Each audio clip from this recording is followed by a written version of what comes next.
governments and corporations treat armaments like any other product and ship them to foreign dictators, tragic things can happen. Dictators can use the arms against their own people, against their neighbors, and against the people who delivered the arms in the first place.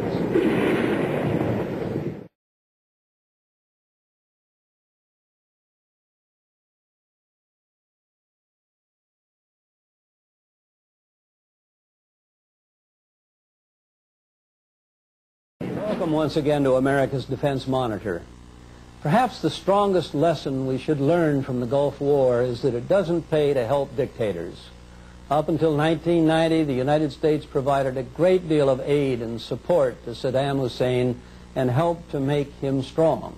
Then all of that assistance came back to haunt us in the Gulf War.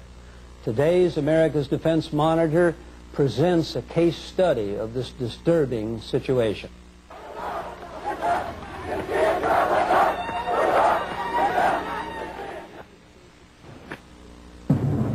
For years, the United States has helped arm dictators to keep them out of the communist bloc, to keep the oil flowing, to keep the arms makers happy. We have often found reason to regret it.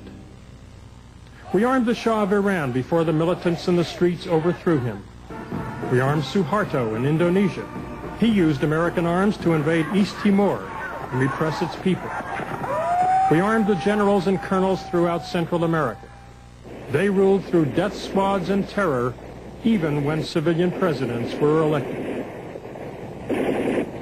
We armed the generals who ruled Pakistan in violation of U.S. law that sought to block aid to countries developing their own nuclear weapons. According to journalist Seymour Hersh in The New Yorker, Pakistan and India almost used nuclear weapons against each other in May 1990. We armed Marcos in the Philippines and Noriega in Panama.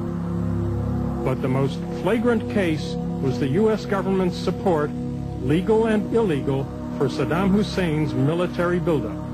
If your viewers recall that first night of the bombing of Baghdad in January 1991, the shots that looked like fireworks over Baghdad, what you were looking at there in part was anti-aircraft spray based on technology that had been supplied to Baghdad from Pennsylvania by way of South Africa in covert shipments. Alan Friedman of the Financial Times of London has been following the Western arms buildup of Saddam Hussein for years.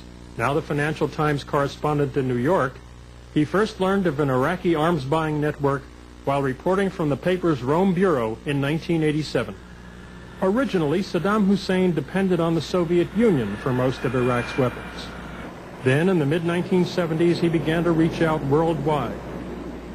Using money from the sale of oil, Saddam developed an elaborate clandestine network for buying weapons. Most of his network has never been seen by an unsuspecting world.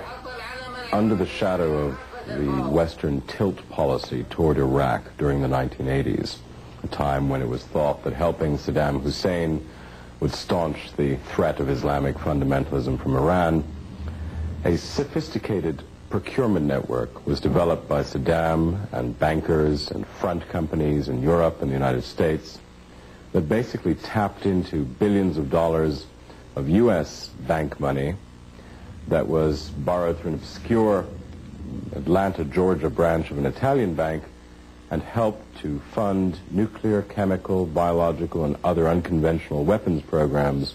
You'll hear more about that bank later in the program. It's called Banca Nazionale del Lavoro, or BNL. Joe Trento had an unusual glimpse of some of the key players in the Iraqi arms network in 1984. As a special correspondent for Cable News Network, he flew to Baghdad in Sarkis Soganelian's private plane. Soganelian was the biggest arms broker for the Iraqi government. You flew in on his plane? On his private plane. To my everlasting surprise, we weren't the only passengers. Richard Nixon's former Marine aide, Jack Brennan, was on the plane. It was very secretive, very strange. There were a couple of CIA guys on the plane. How did you know that? Because I got to look at the diplomatic passports later and had them independently identified by sources I have at the agency.